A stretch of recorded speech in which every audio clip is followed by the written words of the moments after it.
Welcome to informer অফি। আমরা আজকে দেখব কাদের কাদের রেশন কার্ডে আর সাবসিডি পাওয়া যাবে না, বা আগে যারা যারা ম্যাক্সিমাম ওয়েস্ট বেঙ্গলে মানুষ সাবসিডিতে রেশন পেতেন, সেটা কিন্তু বন্ধ হচ্ছে। কারো যদি ৩ বা তার বেশি রুম থাকে, কারো যদি বাড়িতে মোটর সাইকেল যেটা রেজিস্ট্রেশন করতে হয়, অর্থাৎ পেট্রোল মোটর সাইকেল বা ৪ চাকা, এছাড়াও কৃষি জমি যদি বেশি পরিমাণ থাকে, বাড়িতে যদি ফ্রিজ থাকে, তারাও কিন্তু এই রেশন সামগ্রী যেটা সাবসিডিতে পাওয়া যায় সেটা থেকে বঞ্চিত হবেন। এবার কী কী ক্রাইটেরিয়া সরকার রেখেছে সেই ক্রাইটেরিয়াগুলো আমরা দেখানোর চেষ্টা করব। কিছু কিছু ক্ষেত্রে দেখা যাচ্ছে এখনই কিছু কিছু রেশন কার্ড এই ক্রাইটেরিয়া ওয়াইজ অটোমেটিক্যালি ডিঅ্যাক্টিভেট হয়ে যাচ্ছে, অর্থাৎ আপনার রেশন কার্ডটা এখন অ্যাক্টিভেট রয়েছে কিনা, আপনার ফ্যামিলির কারোর রেশন কার্ড অ্যাক্টিভ রয়েছে কিনা, সেটা কীভাবে দেখবেন সেটা দেখানোর চেষ্টা করব। এই জন্য আমরা এখন রয়েছি department of food and supplies, government of West বেঙ্গলের অফিসিয়াল ওয়েবসাইটে। এই ওয়েবসাইটে আসার জন্য আপনারা জাস্ট গুগলে চলে যাবেন। গুগলে এসে এখানে সার্চ করবেন ডব্লিউবি ফুড। তো এটা সার্চ করলে আমাদের প্রথম যে ওয়েবসাইটটা আসবে গভর্নমেন্ট অফ ওয়েস্ট বেঙ্গল, একদম যেটাতে রেশন কার্ড লেখা রয়েছে এই জায়গাতে আমরা ক্লিক করে নেবো। এই ওয়েবসাইটে ক্লিক করার পর আমাদের ঠিক এই হোম পেজে আসবো। এখানে প্রধানমন্ত্রীর ছবি রয়েছে, মুখ্যমন্ত্রীর ছবি রয়েছে, এবং আমাদের বর্তমান যে স্বাস্থ্যমন্ত্রী রয়েছে তারও কিন্তু ছবি রয়েছে। তো এখানে আমাদের অনেক কিছু আমরা এখানে আপডেট লক্ষ্য করতে পারবো। যেমন এখানে আমরা যদি আমাদের রেশন কার্ডের সঙ্গে যে মোবাইল নাম্বার লিঙ্ক রয়েছে সেটা চেঞ্জ করতে চাই, সেটা চেঞ্জ করতে পারবো। আমরা যদি ফ্যামিলি ছোটো করতে চাই, সেটাও আমার ফ্যামিলি ছোটো করতে পারবো। অর্থাৎ আমাদের ফ্যামিলিতে যদি দাদু দিদা, বাবা মা, ভাই বোন বা দাদা কেউ যদি থেকে থাকে, আমরা যদি চাই যে আমাদের ফ্যামিলিকে ছোটো করবো, সেটাও ছোটো করতে পারবো। কীভাবে অ্যাপ্লাই করা যাবে সে সমস্ত ডিটেলস এখানে অনেক কিছু রয়েছে। অনেক কিছু এখানে আমরা দেখতে পারবো। নতুন রেশন কার্ড আমরা এখানে অ্যাপ্লিকেশন করতে পারবো। যাই হোক, আমরা এখন যেটা দেখতে চাইবো যে আমাদের রেশন কার্ড এখনও অ্যাক্টিভ আছে কিনা। তো এটা দেখার জন্য আমরা এখানে দেখতে পাচ্ছি সিটিজেন্স হোম, এই বাম দিকে এখানে লেখাটা রয়েছে সিটিজেন্স হোম। এই অপশানটা আমাদেরকে ক্লিক করতে হবে। এখানে ক্লিক করব। এখানে ক্লিক করার পর আমাদের এই ধরনের পেজ ওপেন হবে, সিটিজেন্স হোম। এখানে আমরা দেখতে পাচ্ছি রেশন কার্ড সম্পর্কিত কর্নার, তারপরে রয়েছে অনুসন্ধান, এবং একদম ডান দিকে রয়েছে অভিযোগ বা গ্রিভেন্স। তো এখানে আমরা এনকোয়ারি করতে চাইছি যে আমাদের রেশন কার্ড সম্পর্কে আমরা জানতে চাইছি। জাস্ট আমরা এনকোয়ারি সম্পর্কে যদি ক্লিক করে নিই, এখানে আমরা পরের পেজে চলে আসবো। এখানে আমাদের কি রয়েছে, একদম বাম দিকে রয়েছে আপনার রেশন কার্ডের বিশদ অনুসন্ধান করুন, রেশন কার্ডের আবেদনের স্ট্যাটাস চেক করুন, আপনার রেশন কার্ডের এন্টাইটেলমেন্ট চেক করুন।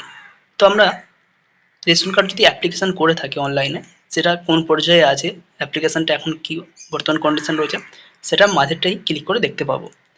রেশন কার্ডের এন্টারটেনমেন্ট চেক আমরা এখানে করতে চাইছি না, আমরা জাস্ট আমাদের এখন যে রেশন কার্ড রয়েছে তার বিশদ সম্পর্কে জানতে চাইছি, সেটা অ্যাক্টিভ আছে কিনা। তো এটা জানার জন্য সিম্পলি আমরা ক্লিক টু নো মোর এই অপশানে ক্লিক করব। এখানে ক্লিক করলে আমাদের এই ধরনের একটি পেজ ওপেন হবে। তো এখানে কি বলেছে, চেক রেশন কার্ড স্ট্যাটাস। কীভাবে আমরা চেক রেশন কার্ড স্ট্যাটাস জানতে পারবো, এখানে সার্চ টাইপে দেখতে পাবো আমরা দুটো অপশান রয়েছে, তিনটে অপশান রয়েছে, রেশন কার্ডের নাম্বার, ওএনওআরসি মেম্বার আইডি, এটা ফ্যামিলির হয়ে থাকে, আর একটা রয়েছে আধার কার্ডের নাম্বার। এই তিনটে নাম্বার যদি আমাদের কাছে থেকে থাকে তাহলে আমরা আমাদের রেশন কার্ডের ডিটেলস জানতে পারবো। রেশন কার্ডের নাম্বার আমরা এখানে বসাতে পারি, তার জন্য প্রথমটাতে চুজ করব। যদি আমাদের কাছে রেশন কার্ডের নাম্বার না থাকে, এখন ওএনওআরসি এই নাম্বার যদি থাকে, এটাও আমরা ক্লিক করে এখানে নাম্বারটা বসিয়ে 13 ডিজিটের নাম্বারটা বসিয়ে দেখতে পাবো। অথবা আমাদের কাছে যদি আধার কার্ড থেকে থাকে, আধার কার্ডের নাম্বার বসে আমরা এখানে দেখতে পাবো। তো এখানে আমরা আধার কার্ডের নাম্বার দিয়ে চেক করেছি। আধার কার্ডের নাম্বার বসানোর পর এখানে আমাদের একটা ক্যাপচা কোড দেওয়া হয়েছে, এই ক্যাপচা কোডটা আমাদেরকে এখানে বসাতে হবে। যেমন ক্যাপচা কোডে লেখা রয়েছে সেম বসাবো আমরা।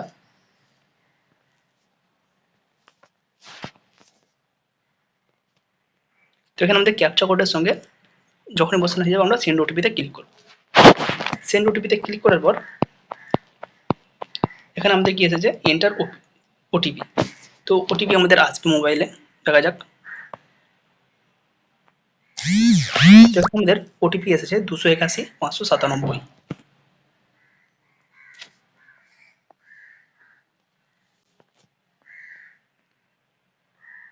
সাবমিট ওটিপিতে ক্লিক করব। সাবমিট ওটিপিতে ক্লিক করার পর আমাদের স্ট্যাটাস কিন্তু এখন দেখা যাচ্ছে। এখানে ক্যান্ডিডেট বা যে যার নামে আধার কার্ড রয়েছে তার নাম, তার ফাদার্স নেম, তার ডেট অফ বার্থ ক্যান্ডিডেটের, তার জেন্ডার কি রয়েছে, অ্যাড্রেস কি রয়েছে, এফপিএস নেম, অর্থাৎ আমাদের যে রেশন কার্ড হোল্ডার করছে বা আমাদের যে রেশন দিয়ে থাকেন তার নাম এখানে রয়েছে, আধার কার্ড নাম্বার, যে আধার কার্ড আমরা দিয়ে এখানে সার্চ করলাম সেটাই এখানে এসেছে। আমরা আধার কার্ড দিয়ে আমরা রেশন কার্ডটাও পেয়ে গেলাম। কারা আর সাবসিডিতে রেশন দ্রব্য পাবেন না বা কাদের কাদের রেশন কার্ড ডিঅ্যাক্টিভেট করা হবে সেটা জানার জন্য আমরা আবারও এই ওয়েবসাইটে আসবো। What are the criterion that R considered while approving for subsidised food grain. তো এই যে সাবসিডিতে যে খাদ্যশস্য আমরা পাচ্ছি, চাল, গম, তো বা আমাদের যে আটা, তো এই সাবসিডাইজড ফুড গ্রেন পাওয়ার জন্য কি কি ক্রাইটেরিয়া এখানে দেওয়া হয়েছে।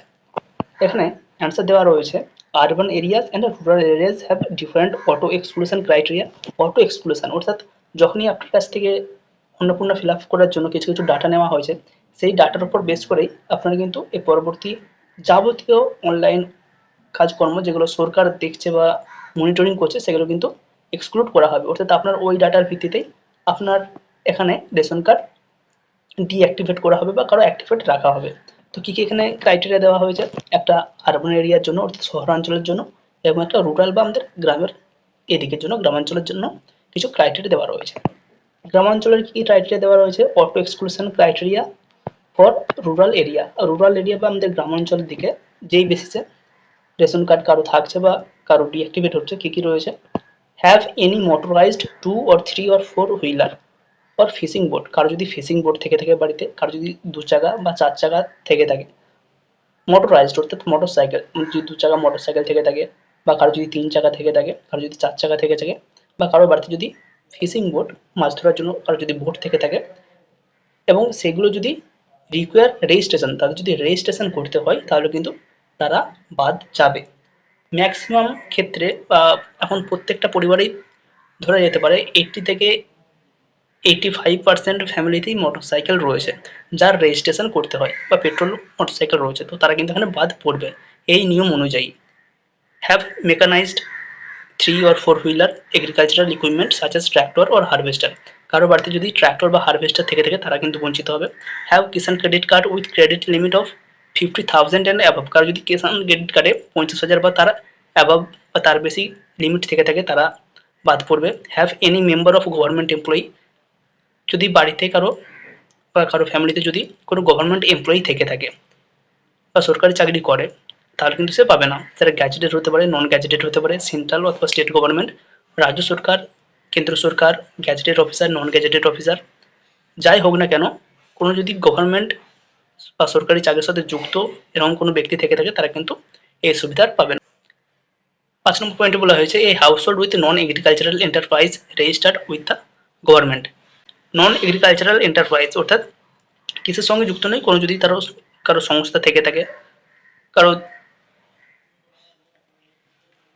নন agricultural enterprise registered with government, কৃষিকাজের সাথে যুক্ত নয় এরকম যদি কারো কোনো এন্টারপ্রাইজ থেকে থাকে যেটা গভর্নমেন্টের সাথে নথিভুক্ত করা রয়েছে বা রেজিস্ট্রেশন করা রয়েছে তারা কিন্তু পাবে না।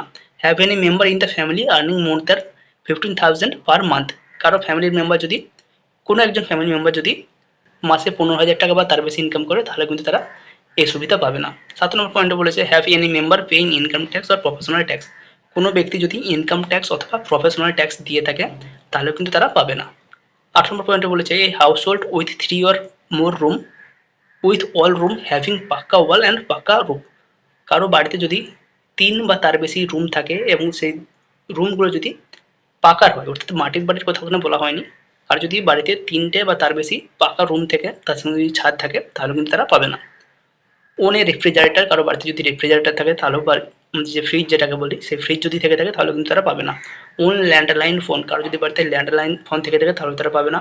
Have 2.5 acre or more irrigated land, কারো যদি 2.5 একর জলসেচ করা যায় বা যে সমস্ত জমিতে চাষ করা যায় এবং সেখানে জলসেচের ব্যবস্থা রয়েছে সেরকম যদি 2.5 একর জমি থাকে তাহলে কিন্তু তারা পাবে না। Have 5 acre or more land irrigated for 2 or more crops. 5 acre জমি যেটাতে 2 বা 3 ধরনের শস্য চাষ করা যায় সে সমস্ত জমি থাকলে কিন্তু তারা পাবে না। এটা হচ্ছে গ্রামাঞ্চলের ক্ষেত্রে বা রুরাল এরিয়ার ক্রাইটেরিয়া। শহরাঞ্চলের দিকে কী ক্রাইটেরিয়া রয়েছে, live in a house with 3 or more room made of concrete wall and roof. শহরাঞ্চলের দিকে বলা হয়েছে 3টে যদি পাকা বাড়ি থাকে তাতে যদি রুফ বা ছাদ থাকে তাহলে তারা পাবে না। Have any of the following consumer good, কারো যদি নিজের কয়েকটা এখানে দেখানো রয়েছে, মানে এ ধরনের যদি কারো বাড়িতে আসবাবপত্র, ঠিক বলবো না, কারো বাড়িতে যদি এই ধরনের জিনিসপত্র থেকে থাকে, কি ফোর হুইলার মোটরাইজড কার কার যদি বাড়িতে 4 চাকা থেকে থাকে তাহলে পাবে না। এসি মেশিন যদি থেকে থাকে তাহলে পাবে না। কম্পিউটার অথবা ল্যাপটপ উইথ ইন্টারনেট ফ্যাসিলিটি যদি থেকে থাকে তাহলেও কিন্তু তারা পাবে না। আর কি বলা হয়েছে, have more than one of the following consumer good. আবার এখানে কিছু কিছু জিনিস দেওয়া হয়েছে, এর মধ্যে যদি যে কোনো একটি থাকে তাহলেও কিন্তু পাবে না। Refrigerator, fridge, landline, telephone, washing machine, two wheeler motorised vehicle, অর্থাৎ বাইক বা স্কুটি যাই হোক না কেন, fridge, landline phone, washing machine এগুলো থাকলেও তারা পাবে না। Have any person who pays income tax or professional tax. কেউ যদি ইনকাম ট্যাক্স বা প্রফেশনাল ট্যাক্স দিয়ে থাকে তাহলে তারা এটার জন্য এলিজেবল নয়। Have any member whose gazetted or non gazetted employee of state অথবা সেন্ট্রাল গভর্নমেন্ট আন্ডারটেকিং অথবা গভর্নমেন্ট এডেড অথবা স্ট্যাচুটরি অথবা অটোনোমাস বডি। অর্থাৎ কেউ যদি সরকারি চাকরি করে বা সরকার অধিকৃত কোনো সংস্থাতে চাকরি করে তাহলেও কিন্তু তারা এই সুবিধাটা পাবে না।